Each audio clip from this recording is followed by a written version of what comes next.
just going to have to stop you there. I've got about 15 seconds left, and I want to move the motion that I gave notice of the other day, that pursuant to Standing Order 108, the committee requests that the Treasury Board Secretariat provide information no later than Tuesday, July 3rd, 2018, pertaining to the participation of employees of Canadian Nuclear Laboratories in the Public Service Pension Plan, in particular, quote, an assessment of what the cost of government would be in terms of allowing them to remain in the plan, end quote, as was committed to by Treasury Board Secretariat officials during the committee's meeting of Thursday, November 9th, 2017.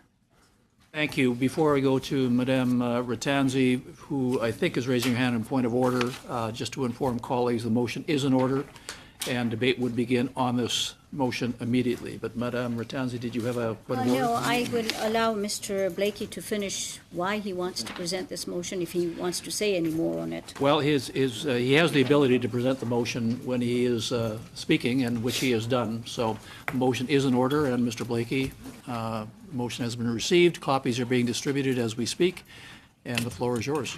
We are entertaining speakers. If you want to speak to the motion, Madame Ratanzi, you can put your name on the speakers list.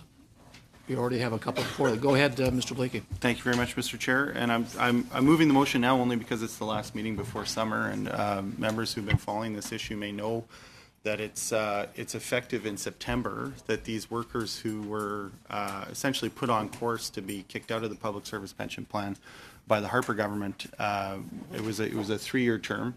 And that's coming to fruition, as it were, if you'll excuse the word, in September. And, you know, we did talk about this going back. The government has been talking with the folks who represent these workers ever since their election. It came up at one of our committee meetings in November. And in November, we had a commitment at the time to, the question was essentially, how much would it cost to government in order to keep these workers in the plan? Because the private contractor under the new public-private model that's been adopted for AECL under the Canadian Nuclear Laboratories shell company requires that private contractor pay for a pension plan. And so what they've been doing for the last 3 years for the workers who have been there, not the new workers, but the existing workers, the private contractor, as part of their contract, has been making the employer contributions on behalf of those employees to the plan. So there's no cost to government in terms of the contribution.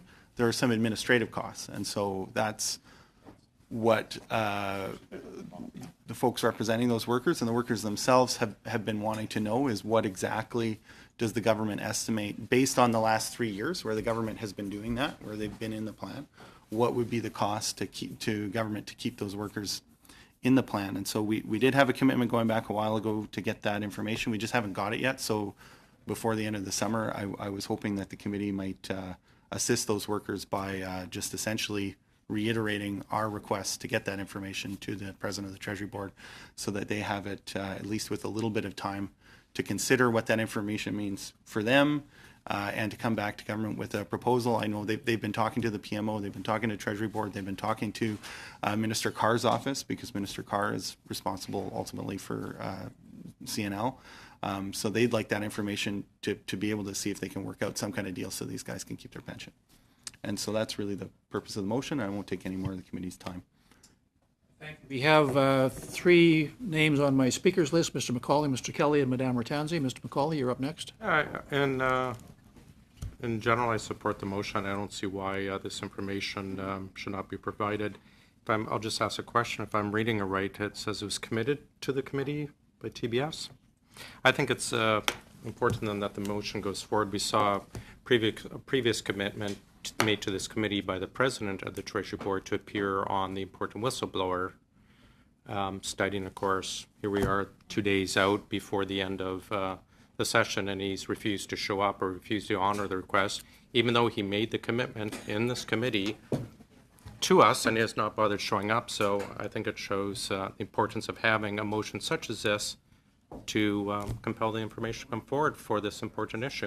That's all I have. Thank you very much, Mr. Kelly. Only just a brief word in support of the motion too.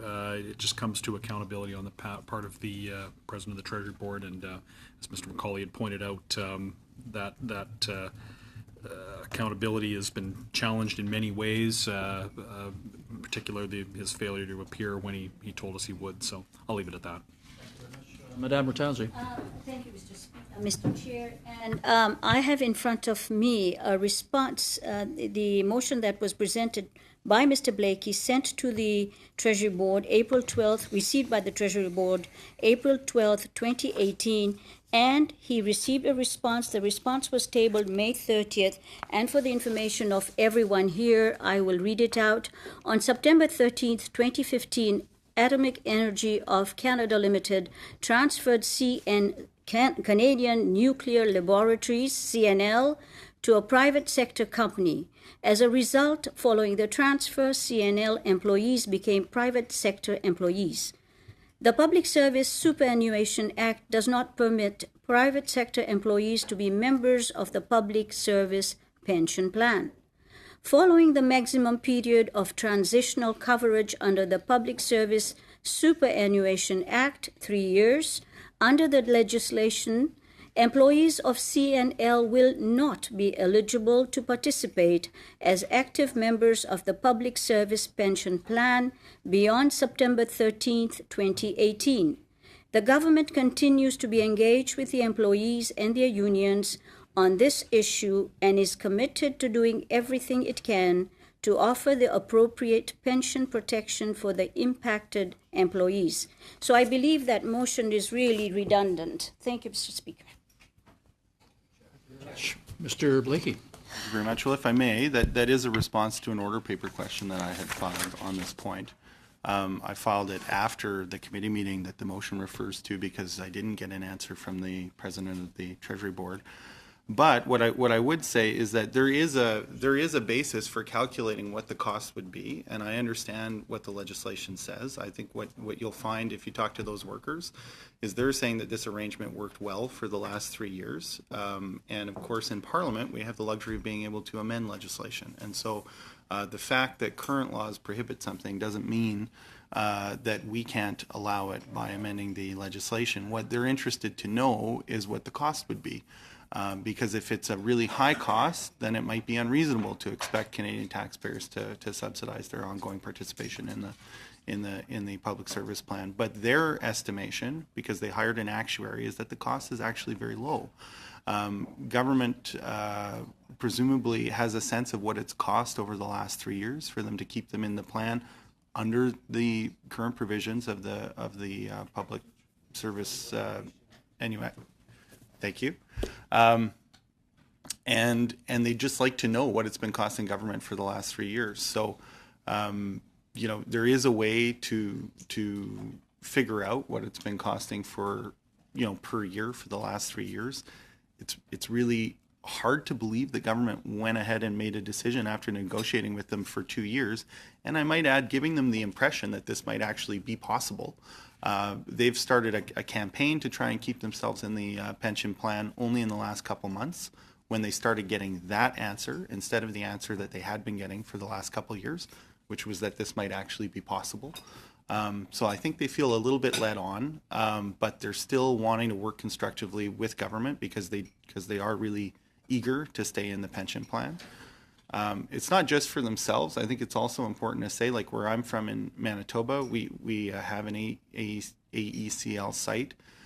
It's about to move into a decommissioning phase.